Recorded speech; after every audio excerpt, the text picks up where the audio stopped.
All right, welcome into the 2023 MLB Draft Show. We got another IMG Academy special. Zion Rose, class of 2023, catcher, full-blown athlete extraordinaire. Zion, how we doing today, man? Doing great. Great to be here. Absolutely, man. Well, hey, let's start with this, all right? We always start with this. Why don't you tell us a little bit about who Zion Rose is on the field, how you like to compete, and then the second part is, what sorts of things you're into off the field? What sorts of hobbies? What sorts of passions? What do you do to kill your spare time? Yeah. So on the field, I'm an energetic leader. I feel like that's one of the biggest things to bring to a game. I feel like without energy, the game is dead. Everybody's dead. So I try to bring that out, even if I have a bad day, a good day. Every day I try to bring my energy, 100% effort, running on and off the field. I think that's very important. And off the field, probably just hanging with friends. I really like being around my family, brothers, father. I don't really do the game too much. Probably just chill out, watching TV. I dig it. Well, yeah, I know you're a big Chicago guy, and you love being the pride of Chicago as a talent. The last few years, we've seen names like Ed Howard, among others, and you've stood out among among the best of them. What does that mean to you to be one of the top talents from your area, especially being from Chicago? It means a lot. Just showing our talent, being able to be one of the guys to represent Chicago, the Midwest, going around playing all these guys from Florida, Georgia. It's a lot to carry that and show, we got some dogs up here. And I definitely think we got a different type of mentality up here in Chicago. I think everybody just got that heart in them, that heart to hustle. We're not giving everything. We're not giving the whole winter to work out outside and all that. So we got to kind of have a different mentality. So, it's definitely an honor to be from Chicago, be able to represent this great city. Zion, talk to me a little bit about your summer, because you still have quite a few events left here coming up, but you've already made quite an impression, quite an impact over these last 2 or 3 months. What's it been like for you? Has there been any highlights, any kind of notable stops? Yeah, honestly, everything was amazing. Like you said, crazy summer. Played in Tampa, Diamondbacks, Dodgers, Braves Stadium. It's been amazing being around all the top talent in the nation, being able to form that relationship with them, because I know these are going to be the guys I see going forward at the next level. The biggest takeaway from this summer, I came into it overthinking the draft, trying to be perfect and everything. So I think it was good just to realize, just to have fun, throughout the summer. Be happy to be out there, have the opportunity to be in all these All-American games, and just have fun. Absolutely. Well, a few years ago, you would be hard-pressed to find any type of athlete behind the plate as you see in the last 2 years. Last year, we had Harry Ford. This year, we have yourself. You're a 6'4", 6'5" runner. You're a plus arm behind the plate, plus power. It's just a package you don't see at all really behind the plate. What's something that is that something that you really take pride in, as being a catcher with those type of tool and that type of skill set behind the plate? I stayed behind the plate 14 times in this segment here, so we're gonna for sure. I know that like speed definitely helps me separate myself from others. Like you said, just being an athletic catcher, try to do my best back there. Is that something you would like to stay at long term? Oh yeah, for sure. I love the position. I like being the leader. And I feel like that's the best position to show off my leadership, be able to control the field, bring that energy every out, every strike, controlling the pitcher's energy, just making sure they stay composed. I feel like that's super important, and not a lot of people can be vocal back there. Some people are scared to do that, and other people have their own ways of leadership back there. But I just feel like whenever I get back there, I could just, I don't know, control everything, yell as loud as I want. Feel like if I'm in the outfield, I can't do none of that as much as I want to. You know what I mean? For sure. Well, let's talk a little bit about Louisville, because Louisville pretty quietly has kind of turned into catcher you the last 5 years. I mean, sure. Will Smith, Henry Davis, Dalton Rushing. I mean, they continue to put out first-round quality backstops. Did that come into play at all when you were being recruited by Louisville, or kind of how did you end up with the Cardinals? Nah, it was early. I was a freshman, I think 8th grade actually, going into freshman year. It was kind of just one of those things where like, hey, this D1 school wants me to come there and play for them. Like, it's lit. I'm finna go back to middle school and be like the guy. But no, it was definitely a school I always wanted to go to.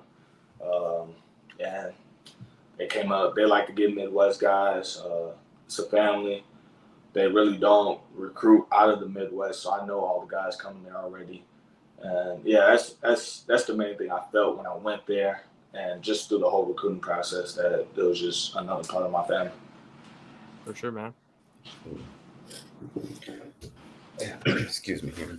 Well, next thing I wanted to touch on is your transfer to IMG. Obviously, it's one of the most prestigious schools in the country for all sports, but notably baseball. Obviously, we saw Elijah Green last year.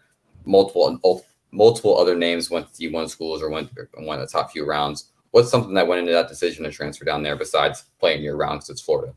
For sure. It was one of those things where, like you said, I got all these plus running, plus throwing, plus hitting, and I'm good at everything. But I think that was just the best move for me to become great at everything. And it was more of like one of those family decisions. It was a rough decision, but it was just the training and the I had the outlook already. It was just everything right there. Yeah, they could take me so much. They could take me from here to like here. So it was the best decision, I think, to excel my game and separate myself from others, because this is a big separation here.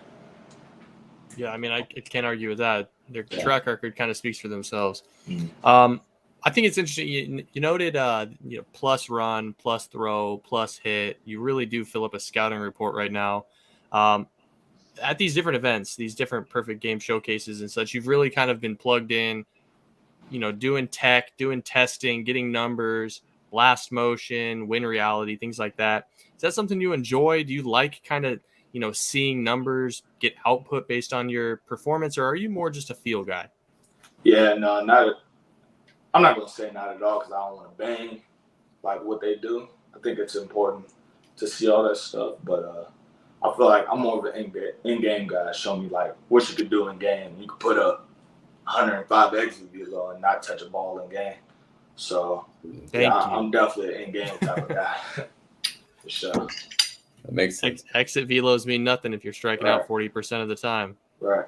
And your feel for the game is definitely evident when watching you play. And I want to touch on like the talent that has been in this class this year. Is there a pitcher that stood out to you on who you face this year? I know there's guys who throw 100 or has maybe a double plus slider. Is there a guy that's maybe stood out to you as having the nastiest stuff? Right. That's crazy. Me and my brother was just talking about that. Like, just looking at players in this class, like the upper class 22s, you could just tell the separation. Like, it was these guys and then these guys. But in this class, everybody's so alike that it's hard to separate. And if I could take one guy who just probably stood out the most to me, it'd be either Cam Johnson or Noble Meyer. I feel like he was the only one I couldn't track his fastball all the way. And his slider, it's like it started behind me. And just like, I don't know, it's just how he throws it. It comes from the back of me and comes in. So I feel like throughout the whole summer, he was the only guy I really couldn't track all the way. Cam? No. Noble Meyer. Noble? Cam's this slide is just... Cam's just like, jumps out of the hand. You can't really see Cam's at all. Yeah. Heavier than hell, too. Yeah, it is. For sure. Well, hey, Zion, Smitty, you got anything left in terms of baseball questions, or should we jump into the... Rapid fire? Rapid fire? Rapid fire. All right, man. All right, so Zion, you had a chance to get to know a lot of people this summer, a lot of different kids in your class. So would you consider yourself friends with them at this point? Oh, yeah. Okay, good. This is going to be a good chance for you to throw a lot of them under the bus. All right. All right, Zion. Who has the worst style in the 2023 draft class? For sure, JB7. Oh my God. Oh, new name. JB7 will pull up a full FSU. Everything he wears is matching. If it's all green, he's wearing all green. All FSU, he wearing all FSU. Nah, I love JB though. What's how about the other side of that? Who's got the most drip? Most drip? I ain't gonna lie, Antonio Anderson dripped out. Antonio Anderson. Antonio Anderson or D-Head, Dylan. Yeah. Dylan got some drip.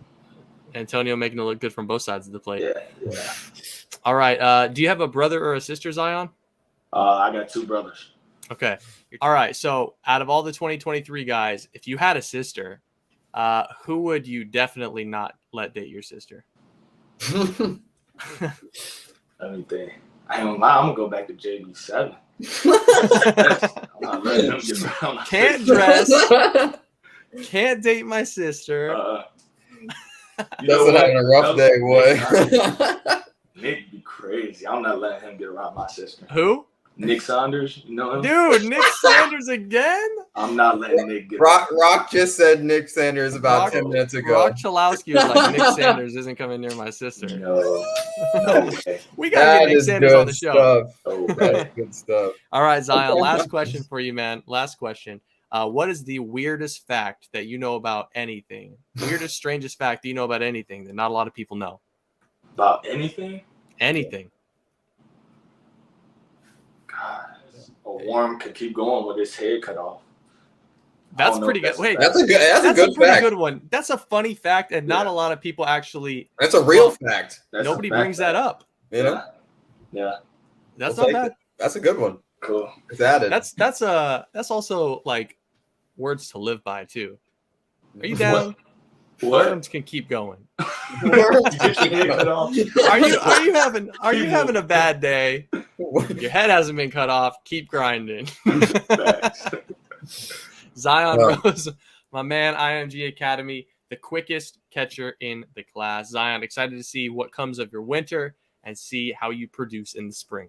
Yes, sir. Thank you.